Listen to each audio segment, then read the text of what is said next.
of course, the two before that as well. 3 times in a row becoming second. To be honest, it's a compliment because always to keep on going behind or with City, with us, with Chelsea, with these kind of teams is really hard, and they always do it, and they have an unbelievable team, unbelievable coach. So we have to keep on fighting. I just want to ask you about a VAR check. You may not even know it happened, but there was a long throw, came over a sea of bodies, just hit you on the arm. It was checked and cleared. What do you remember of it, if anything? To be honest, when you don't tell me now, then I don't even remember it. There is with the corners, with the long throwing, there is jungle. So I didn't even notice that someone touched my arm. If it was the ball, if it was the guy, so I don't even know. Well played. I believe you were going to be player of the match even without the free kick. So you definitely deserve this. Well done. Thank you very much. Thank you. Yeah, what a week he's had. Makeshift right back and then the match winner. And really interesting, actually. We were just doing some research. He is the captain and free kick taker of Hungary. He scores free kicks for Hungary. But as he was saying, when you're playing with Trent Alexander-Arnold, when you play for England with David Beckham, nobody else gets a chance because they're so good. Absolutely. Yeah, absolutely. And, we were all, as he was lining it up, we were thinking, I've really seen him take many free kicks. Because it was Trent. Absolutely. So we were intrigued. And then in his interview there, he said, well, when I get closer, I have a different technique. It wouldn't have been that type of... So I can't wait now until there's one from 20 yards out to see what he's doing. Because, as you say, Trent Alexander-Arnold was exclusively taking the free kicks over the last few years. So quite incredible that Liverpool have got another very good free kick taker in their ranks. So I guess that he's going to be claiming the next few now after that. And no wonder why. 32.2 yards. He did mention Raya. To be honest, if you put a ball there and say, can you score from that far out? I'm probably saying no. Are you? Probably 32 points. I mean, I was speaking to the guys before, and I've said it on this, sat in this chair before. I think the wall in this situation is a hindrance.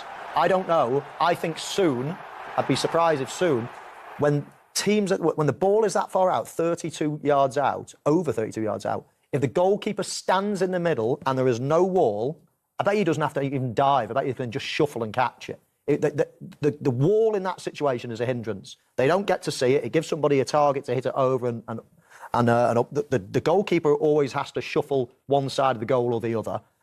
If he just stands in the middle and there's nothing in front of him, what would happen is the opponents would start blocking. The opponents would make their own wall. And that just shows you. The free kick taker wants a wall there. It gives them a point of reference. So don't get me wrong, 20 yards out, you need a wall. But over 32 yards out, I think a wall is a hindrance to a goalkeeper.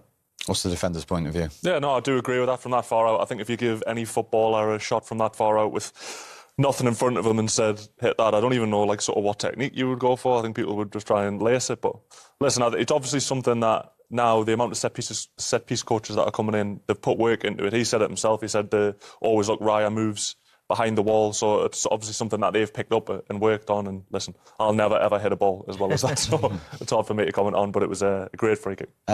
Raya's positioning from an Arsenal point of view, anything in that at all, do we think? No, I don't know. Like we said, this is probably not the easiest one, but right in the middle, you can hit both ways. And with someone of this quality, if he goes on the right side, probably he chooses to go on the other side. So again, a free kick is well taken. It's very difficult to counter. And I think sometimes we just need to accept that, the power, the bends, the technique is just perfect. And sometimes you just need to clap because this is what we want to see. We want to see great goals. And I think this is a great goal. We'll just see that again because you can see Szoboszlai pointing to his teammates, Wirtz and Gapko, to move. And as he strikes it, just watch 18 and 7 here absolutely. For Liverpool. Exactly. Wanting to block his view. And that's my point. It's all about blocking the view of the goalkeeper. If he gets to see it straight, he doesn't get to see it. Because of the wall, he doesn't get to see the flight of the ball until it's soaring over the wall. So straight away, there's at least 10, walls are 10 yards away. So straight away, it's almost like a ball flying in from 22 yards. Now, if he gets that extra 10 yards to see the ball, he was that far away from touching it anyway. It had to be so perfect to score, and it was. But if he had that extra 10 yards to see the ball, he would have saved it. He would have shuffled across more with his feet. He would have definitely saved it. And you can see Szoboszlai saying, move over, block it even. And at the outset, you could see Raya, if he stood in the goal, he could see right through the middle. But then as he pulled him across, then that blocked his view. And that's what it take the wall out of it. I'm pretty convinced that the opposing team would actually stick their own ball in there to block the goalkeeper's view. So it might not make any difference anyway. But it was just the most incredible free kick to win a game. And these are the fine margins at the elite level, right at the top of the Premier League, that, as we've just seen in a game, can be the difference to separate two of these top teams. I think, 10, 15 years ago, wouldn't even be speaking about set-piece coaches and stuff. I think it's something that's coming into the game because it's like those little marginal gains you can get over. Teams, if you look at Arsenal, the amount, 44 set-pieces they've scored, and it just shows you like the amount of points they must have won from just them tiny little percentages, like hitting the right areas, the time and first contact. So it's obviously an advantage they've used in the game. That's probably the irony that we've been talking all day leading up to the game about Arsenal's set-piece play and points they gain, that Arsenal have lost to a spectacular set-piece. I mean, it's, games like this, very tight between two teams of, quality that is very high, the two best teams in the country over the last few months. For sure, it takes something special, and that is special. But other than the goal, I think, nowadays we're seeing player playing out of position, and we kind of see it as normal for him to play right back. I think that's tremendous. Nothing came up this side. The left winger of Arsenal never managed to cause trouble on this side, and I think we have to give him credit because it's always difficult to play in a different position. And of course, adding up goals is fantastic. For me, it was a fantastic performance from him. Yeah, it's a point worth making, isn't it? And again, Newcastle away and Arsenal at home in a position he's never played before. Never mind the match-winning goal, the role he's played in those two games. In fact, the dummy in the winning goal at St James's Park as well. I mean, he won't get an assist for that, but he had a huge hand in that goal. The awareness of what was behind him, getting into the box late on in the game. I mean, everybody knows he's got the best sort of pair of lungs, pair of legs in the game. He covers so much ground in games. And there were options tonight. Of course, Conor Bradley was back on the bench. Joe Gomez was there. He could have played right back. Endo has played right back before. But the manager, based on his previous game, he went with him again. And what a decision. Because, in the first half in particular, I thought he played very well. And then to come up with a match-winning goal. I mean, it's just interesting to see what happens next. Does he get put back into midfield now? Or does he keep, the tried and trusted right-backs out? It'd be fascinating.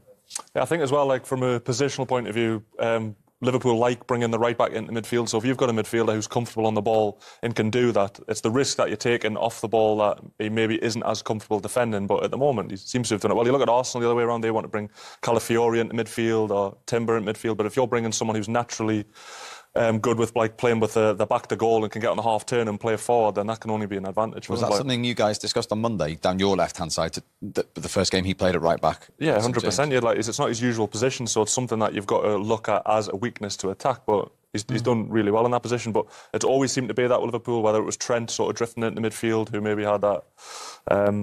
Obviously very good going forward, had that long ball that you could play. So it's something that they've done, and I think it's obviously benefiting them.